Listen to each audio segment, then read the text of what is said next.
Hello everyone. I, Aarti Chauhan, welcomes you all to the English channel. Dear learners, आज आपको पता ही है कि हम लोग क्या क्या पढ़ रहे हैं। हम पढ़ रहे हैं मॉडल, और मॉडल में हम दो मॉडल कवर कर चुके थे। कौन कौन से थे वो मॉडल? अगर आपने पार्ट फर्स्ट देखा है तो डेफिनेटली आपको पता ही है कि वो है कैन और मे के यूजेस। डिफरेंट तरीके से कैन और मे के यूजेस जहाँ जहाँ भी होते हैं वो हमने सब डिटेल में पढ़ लिए थे। अब हम आगे के दो मॉडल पढ़ेंगे, और वो मॉडल कौन से हैं? पहला है कुड और दूसरा है माइट। डियर स्टूडेंट्स, मैंने आपको बताया था कैन का हिंदी मीनिंग होता है सकना, और कुड का भी सकना ही होता है, मतलब सकता। लेकिन ये कैसे? वो सकता है, सकती हैं, सकते हूँ की तरह से, और कुड का मतलब होता है मतलब सकता था। लेकिन ये मॉडल की हमेशा पास्ट सेंस होती है। पास्ट सेंस में आता है। पास्ट आप सेंटेंस नहीं कह सकते, पास्ट फॉर्म नहीं कह सकते। कुड का यूज़ हम प्रेजेंट में भी करते हैं, ठीक है। तो अभी हम देखेंगे किस किस तरीके से करते हैं, क्या क्या यूज़ करते हैं। सबसे पहले तो ये समझ लीजिए, जो कुड होता है it is a past form of can. Could जो है पास्ट फॉर्म है किसकी? कैन की। जो कैन है उसकी फास्ट फॉर्म के रूप में हम कुड को यूज करते हैं। और कहाँ पे यूज होता है? First use of can is in indirect speeches. जब हमारा डायरेक्ट सेंटेंस होगा और डायरेक्ट से हमें इनडायरेक्ट स्पीच बनानी है, यस, अगर नरेशन कर रहे हैं तो जब कैन आएगा तो हम उसका कुड कर देंगे। देखिए sentence, he said he can solve this sum. कि उसने बोला कि वह इस सोल को इस सम को सोल्व कर सकता है ना। तो ये क्या है? जब भी हम इसको नरेशन बनाएंगे तो बस सिंपली क्या है, कैन का कुड कर देते हैं। कैन को कैन ही नहीं लिखते हैं, इनडायरेक्ट में इसका कैन का कुड कर देंगे। पहला यूज तो ये था जो बहुत ही सिंपल था। अब दूसरा यूज समझ लीजिए क्या होता है। दूसरा यूज होता है पास्ट एबिलिटी, पावर या कैपेसिटी दिखाने के लिए। हमने कैन का यूज पढ़ा था पिछली वीडियो में, वो था कि कैन का यूज जब भी हमें अपनी पावर, स्ट्रेंथ, एबिलिटी, कैपेबिलिटी को शो करना है तो हम किस चीज का यूज करते हैं? हम यूज करते हैं कैन का। लेकिन अगर वही एबिलिटी, कैपेबिलिटी, पावर, स्ट्रेंथ हमारी पास में है, मतलब वो अभी नहीं है हमारी एबिलिटी, हम पास की बता रहे हैं कोई, तो हम यूज करते हैं कुड का। कैसे? देखिए sentence, my brother could pass the board exam. मेरा भाई क्या कर सकता था? बोर्ड एग्जाम पास कर सकता था। लेकिन कर सकता था, इसका मतलब क्या है? ये अभी की बात नहीं कर रहे, वो पहली बात कर रहे हैं। और हमें ये भी नहीं पता कि व्हाट वर द रिजल्ट क्या था, कि वो पास हुआ या नहीं हुआ। क्योंकि हमें कभी भी न कैन न कुड हमें रिजल्ट नहीं बताता, हमें एबिलिटी बताता है। कैन बताता है प्रेजेंट की एबिलिटी, प्रेजेंट की कैपेबिलिटी, और ये बताता है, कुड बताता है हमें जो भी हमारे पहले की कोई क्षमता है, कोई समर्थता है, कोई भी है, तो उस चीज को शो करने के लिए हम कुड का यूज करते हैं। अगर कुछ भी बोलो, जैसे बोलो कि जब तुम 16 साल के थे तो तुम बहुत तेज भाग सकते थे, तो मतलब वो पहले की बात बता रहा है, पास की। अब जरूरी नहीं है वो इतना तेज भाग सकता हो, वो भागा कि नहीं भागा ये नहीं पता हमें, पर हमें ये पता है कि जब वो 16 साल का था वो बहुत तेज भाग सकता था। सॉरी। थर्ड यूज है इसका पोलाइट रिक्वेस्ट या परमिशन के लिए। डियर स्टूडेंट्स, हमने पढ़ा था कि अगर हम परमिशन मांगते हैं तो हम कैन का यूज करते हैं। अगर हम अपने किसी भी मतलब जानने चिर परिचित हो कोई भी, क्योंकि जो कैन होता है वो क्या होता है? इनफॉर्मल एक्सप्रेशन होता है। हम किसी भाई से, बहन से, फ्रेंड से, रिलेटिव से अगर हम परमिशन मांग रहे हैं तो वी कैन यूज क्या? कैन यूज कर सकते हैं। Can we go now, can I sit here, can I do it. तो इस तरीके से हम यूज कर सकते हैं। लेकिन अगर हमने ये भी पढ़ा था कि अगर मैं यूज़ कर रहे हैं तो इसका मतलब कोई भी फॉर्मली, अगर हम बॉस के सामने हैं, हम स्कूल में हैं, हम किसी भी मतलब वर्क प्लेस में हैं, या किसी को भी हम जानते नहीं हैं, मतलब फॉर्मल एक्सप्रेशन है, तो हम जब मे का यूज़ करते हैं।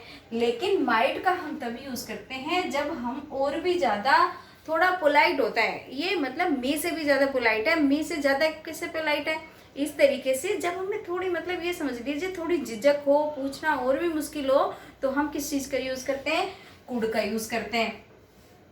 पॉसिबिलिटी इन अनरियल सिचुएशन, जो इसका लास्ट यूज है वो क्या है? जब भी हमारी पॉसिबिलिटी होती है अनरियल सिचुएशन में, अनरियल सिचुएशन में कैसे, वो भी देखिए आप। अनरियल सिचुएशन मतलब ऐसा ना हो, और हम बात कर रहे हो उस संभावना की जो नहीं हुई हो। कैसे, ये देखिए सेंटेंस, जैसे कंडीशनल सेंटेंस है, if you work hard you might succeed. अगर तुमने मेहनत की होती तो तुम सफल हो गए होते। मतलब वो बता रहा है अगर ये कंडीशन है, अगर मेहनत है तो सफलता है, तो इसका मतलब क्या है, ये रियल तो नहीं है, मतलब उसने मेहनत करी तो नहीं। Are you getting what I am trying to say you? मैं ये कहना चाहती हूँ, वो ये बोल रहा है कि अगर तुम मेहनत करते तो पास हो गए होते, इसका मतलब वो पास नहीं होता, ये अनरियल है। रियल कंडीशन ये नहीं है, रियल कंडीशन इससे टोटली डिफरेंट है। वो बता रहा है कि क्या, ये बता रहा है कि अगर तुम मेहनत करते तो, अगर मैं मतलब कुछ भी हो, कोई भी हो, और दूसरा सेंटेंस देख लो, अगर तुम कम खाते तो मोटे नहीं होते, या तुम्हारी आज ही हालत नहीं होती। मतलब वो एक कंडीशन दिखा रहा है, जब कोई ऐसी अनरियल सिचुएशन होती है तो उसमें भी हम कई बार क्या है, किस चीज़ का यूज़ करते हैं, कुड का यूज़ करते हैं। आप देखते हैं माइट का यूज़ कहाँ कहाँ पे करते हैं। आप देखिए माइट भी मे की पास्ट फॉर्म है students, it is a past form of might. May की पास्ट फॉर्म है, और इसका भी जैसे हमने ये पढ़ा था कैन का कुड कर देते हैं इनडायरेक्ट स्पीचेज में, इसी तरीके से मे का हम माइट बना देते हैं। जब इनडायरेक्ट स्पीच डायरेक्ट से इनडायरेक्ट अगर हमें करना है तो हम मे का माइट कर देते हैं। मान लो ये है, he said you may go now, उसने बोला तुम अब जा सकती हो या जा सकते हो। He said that I might go then, है ना।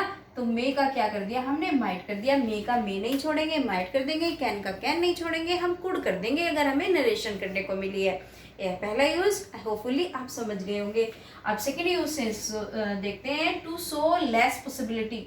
अगर हमें लेस पॉसिबिलिटी दिखानी है तो हम माइट का यूज करते हैं। आप बोलोगे ये तो यही बताती जाती है मैम, तो कभी बताया कि पॉसिबिलिटी हम कैन में दिखाते हैं, कभी बताया पॉसिबिलिटी मे में दिखाते हैं, और अब बता रही है पॉसिबिलिटी हमें किस में दिखाते हैं, माइट में दिखाते हैं। तो डियर लर्नर्स, तीनों ही सही हैं, लेकिन उसका डिफरेंस है। डिफरेंस मैंने आपको पहले भी बताने की कोशिश करी थी, लेकिन अगर आपको तब भी समझ में नहीं आया तो अब बिल्कुल क्लियर हो जाएगा। ये तीन शब्द हैं कैन, एक है माइट मे हमारे पास, और एक है माइट। आप ये देखिए, अगर जैसे आप एक वो बारिश वाला एग्जाम्पल ले लीजिए, जो मैंने बोला था कि अगर 100% श्योरिटी है तो हम किस चीज़ का यूज़ करते हैं पॉसिबिलिटी दिखाने के लिए, कैन का। थ्योरेटिकल पॉसिबिलिटी मैंने वो वर्ड दिया था, मतलब इलेक्ट्रिसिटी कैन बी डेंजरस, है ना, इस तरीके से। तो वो क्या था, वो ये है कि मतलब ऐसा होना ही है, ऐसा होता ही है। तो हम 100% जब हमारी पॉसिबिलिटीज़ होती है तो हम किस चीज़ का यूज़ करते हैं, 90 से 100 तक आप यूज़ करिए कैन का यूज़। लेकिन अगर आपकी पॉसिबिलिटीज 50-50 हो या 60% है तो आप किस चीज़ का यूज़ करेंगे, 50% में और 60% में। मतलब बारिश, बिजली तो कड़क रही है, बादल भी आ रहे हैं, लेकिन बहुत बार क्या होता है, बिजली भी कड़कती है, बादल भी आते हैं, बारिश होती भी है, नहीं भी होती।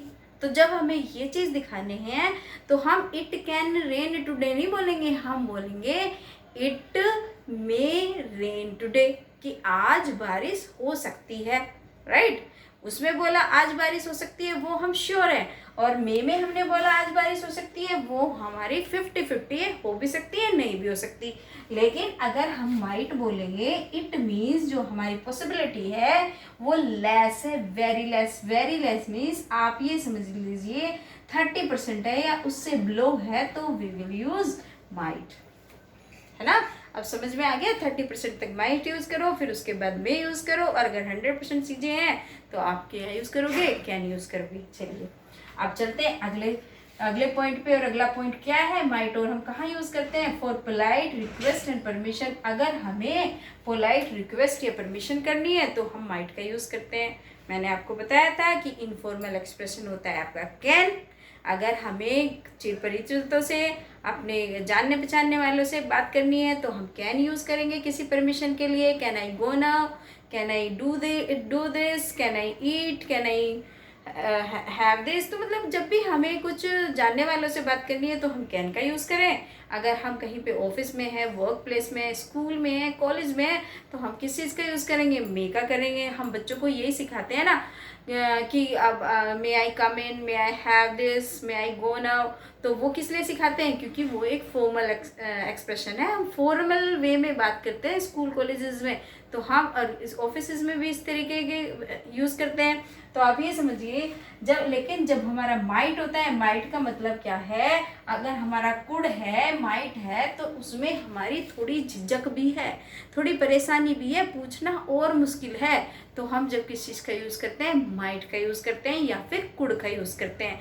मतलब कि माइट और कुड उससे भी ज़्यादा फॉर्मल है। ठीक है, आप देखिए, अब जो लास्ट यूज़ है हमारा माइट का, this is suppositional sentence. Suppositional के सेंटेंस कैसे होते हैं? सपोज करिए, मान लो ऐसा था।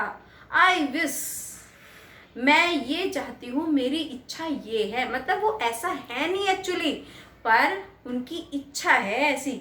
अगर सेंटेंसेस में मैंने आपके लिए लिख भी दिया है, अगर सेंटेंस में ये आता है I wish, he wish, he wishes, she wishes, you wish, they wish, it wishes, अगर इस तरीके से विश लगा के कोई भी प्रोनाउन आए, एज दो आए, या फिर नाउन या प्रोनाउन कुछ भी आए, सीता विश, इस तरीके से, एज दो, एज इफ ओनली, सपोज, इस तरीके से अगर सेंटेंस आता है, तो फिर हम किस चीज़ का यूज़ करते हैं? माइट का यूज़ करते हैं।